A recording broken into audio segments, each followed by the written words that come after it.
ये बात है सन 1930 की, जब हंगरी के कुछ साइंटिस्ट सहारा डिजर्ट में रिसर्च कर रहे होते हैं। तभी उनमें से एक साइंटिस्ट को एक गुफा दिखाई देता है और जब हंगरी के साइंटिस्ट उस गुफा के अंदर जाते हैं तो उन्हें दीवार पर बहुत ही अलग अलग तरीके की कलाकृतियां बनी हुई दिखाई देती हैं।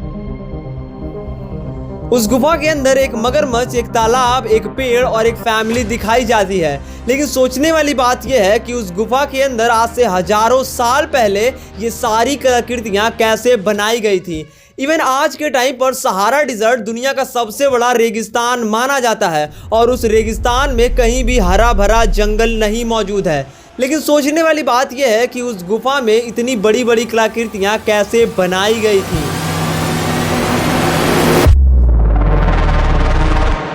देखो, इस घटना के ठीक 17 साल बाद लेबनान में 15 मम्मी जमीन के अंदर से बरामद की जाती हैं और जब उसकी अच्छे से इन्वेस्टिगेशन की जाती है तो 15 मम्मीज में से 2 मम्मीज ऐसी होती हैं जो साइंटिस्ट के काम की होती हैं। वो साइंटिस्ट अपने साथ उन 2 मम्मीज को ले जाते हैं जहां पता चलता है कि इनका डीएनए टेस्ट किया जा सकता है। जब साइंटिस्ट उस मम्मी पर रिसर्च करते हैं तो पता चलता है कि ये काफ़ी ज़्यादा शॉकिंग मम्मीज़ है, क्योंकि आज के टाइम पर जहाँ पर वो मम्मीज़ पाई गई थी एक्चुअल में वहाँ के लोगों का डीएनए इन मम्मीज़ के साथ फिल ही नहीं हो रहा था। यानी मम्मीज़ का डीएनए कुछ और कह रहा था और वहाँ पर रहने वालों का लोगों का डीएनए कुछ और था। What is happening? We should leave all this. यानी सीधा सीधा कहने का मतलब ये है कि जो मम्मीज का डीएनए था उसके बहुत ही विपरीत वहां पर रहने वाले लोगों का डीएनए था और वो डीएनए बिल्कुल भी वहां रहने वाले लोगों के साथ मैच नहीं कर रहा था। अब इस घटना को अच्छी तरीके से समझने के लिए हमें समय में 5000 साल पीछे जाना पड़ेगा। देखो, आज जिस सहारा डिजर्ट में रेत ही रेत देखने को मिलता है, आज से 5000 साल पहले वो एक हरा भरा जंगल हुआ करता था। वहाँ अनेकों तरीके की जीव जंतुआ रहा करते थे, एनिमल्स रहा करते थे, इवन ह्यूमन सिविलाइजेशन रहा करते थे।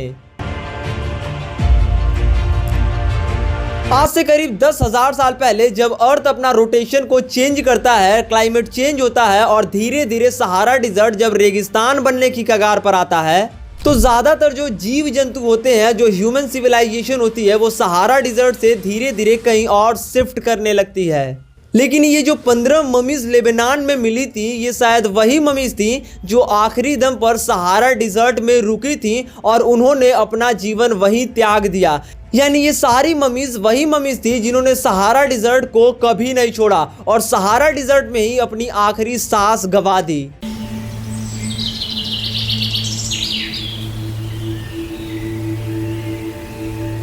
साइंटिस्ट के इस रिसर्च ने पूरे साइंस को हिला कर रख दिया है।